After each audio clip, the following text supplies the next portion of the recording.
Hey guys, welcome back to Amber in Wonderland. I am currently kayaking on Lake Michigan and we are in our 10th state, Illinois.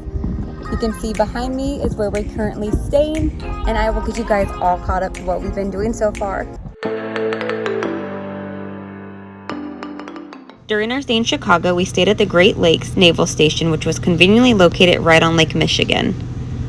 We stayed here for a total of 10 days and only had electrical hookups, which did mean we had to use the campground's bathrooms to shower. Being diagnosed with OCD, this isn't one of my favorite things to have to do, but I survived. While we were there, one of our neighbors let me borrow their kayak, and Jalen was kind enough to drag it down to the beach for me. Since we had no life jackets, Journey was only able to play in the kayak on the shore, and then I headed out on my own to explore the waters. The lake was so big it reminded me of being on the ocean. I had never seen a lake before where you couldn't see the other side.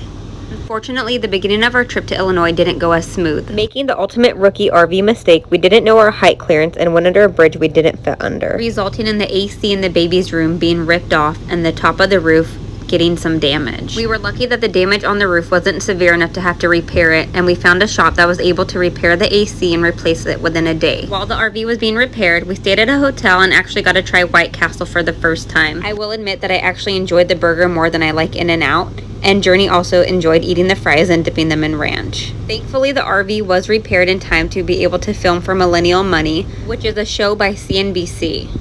They sent a filmographer for the day to follow us through our daily routines and then to go explore through Chicago. Here are some of the amazing behind-the-scenes shots from my husband, Jalen. After our filming session in the house, we headed to downtown Chicago to go see the iconic Bean, and then ended our day at the Buckingham Fountain, where Journey enjoyed playing in the water that was splashing back from the fountain. Unfortunately, our bad luck in Chicago didn't end with the roof and the AC.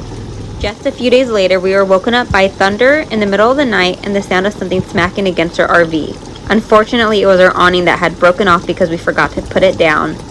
Not to mention water dripping from the ceiling coming from a light fixture. We immediately cut power off to this room and then went back out in the morning to see what damage had been done and how to fix it. Once we were able to evaluate the situation, we had determined that the arms had snapped during the storm, breaking the awning. Since we were only going to be in Chicago for a couple more days, we didn't have time to have it repaired, so we decided to cut the entire thing off and throw it away, and we would file a claim once we become stationary again next year. Jalen was also able to find where the leak was coming from, and it turns out one of the caps on the roof had somehow blown off, so we were able to make a makeshift cap and to prevent any further leaking. Despite having multiple things go wrong while in Chicago, we actually really enjoyed our time while there. We spent nearly every day at the beach playing in the sand and the clear water.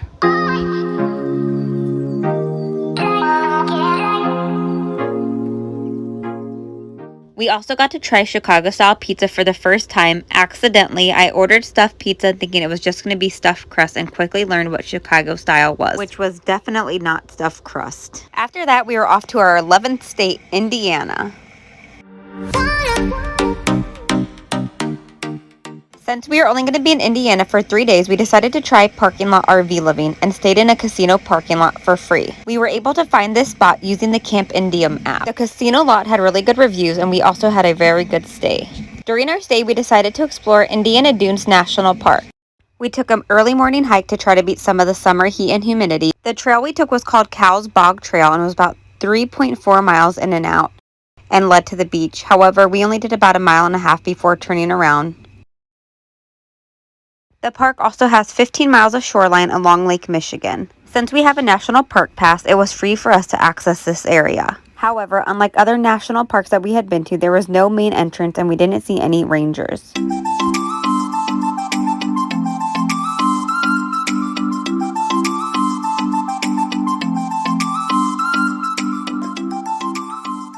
Just a short distance from the beach, we came across House of Tomorrow, which was America's first glass house. It was constructed in 1933 and even had its own airplane hangar, and considered ahead of its time.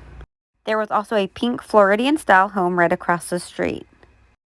One of our favorite activities was spending the day at Michigan City Beach. There was a lighthouse and a pier, however the pier was closed. We enjoyed playing in the water and in the sand. We enjoyed being able to spend the day as a family and making beautiful memories, and adding another new state to our adventure.